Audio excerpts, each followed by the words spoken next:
falar sobre fotografia e Photoshop. Hoje, damos o nome de imagens híbridas.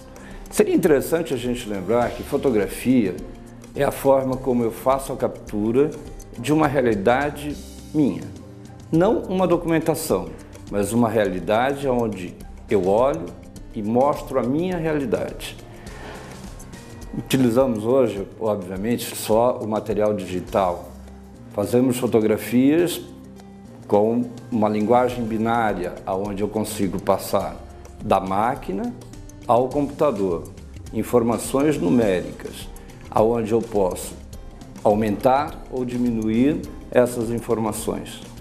Isso possibilitou enormes montagens fantásticas, manipulações que eu posso fazer na fotografia. Hoje trabalho eu e uma equipe de pessoas que manipulam essa imagem, transformando, se eu quiser, um céu mais escuro, um céu mais claro, colocando na paisagem algumas coisas que lá não existiam. Eu posso tudo, com uma ressalva. A fotografia manipulada, a fotografia feita no Photoshop, ela perdeu a credibilidade. Tanto é que na França, por exemplo, já é lei que você não pode utilizar comercialmente uma foto se ela foi feita através do Photoshop, sem que ela tenha a indicação que foi feita uma manipulação.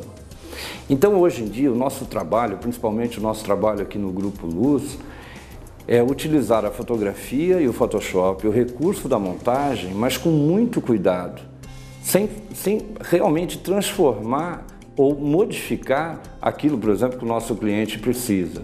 Eu preciso mostrar uma imagem manipulada, mas com muito cuidado.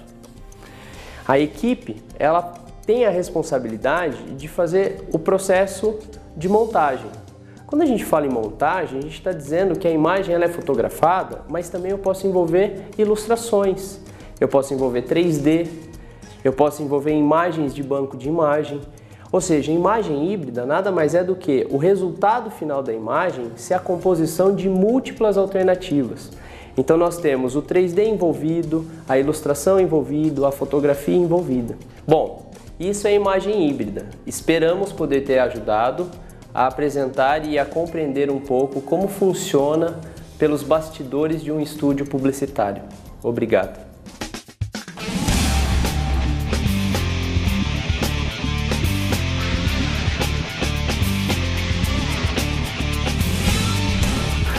Olá, meu nome é Diego Lacerda, eu sou colaborador do Uniceb Interativo e eu tenho um lado B, ele tem a ver com criatividade.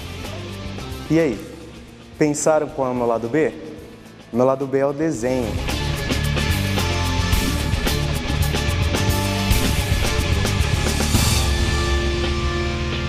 Então, eu desenho desde a minha infância. Desde menininho eu já sentava na cadeira e pedia para minha mãe lápis de cor, canetinha. E eu me especializei em mangá. Vocês sabem o que é mangá? Mangá são historinhas em quadrinhos, mas com uma diferença, elas são feitas no Japão. A leitura também é um pouco diferente, você tem que ler o mangá sempre de trás para frente, de cima para baixo, mas sempre começa pelo fim. E com o meu amor pelo mangá, eu já desenhei diversos mangás. O mais recente é esse, Tagawa Midori. O que ocorre quando eu faço uma história em quadrinho é sempre pensando em algo que eu vou passar, uma mensagem positiva que eu quero deixar. Então, entra um pouco de roteiro, você trabalha um pouco de roteiro, porque o leitor ele tem que se interessar pela sua história.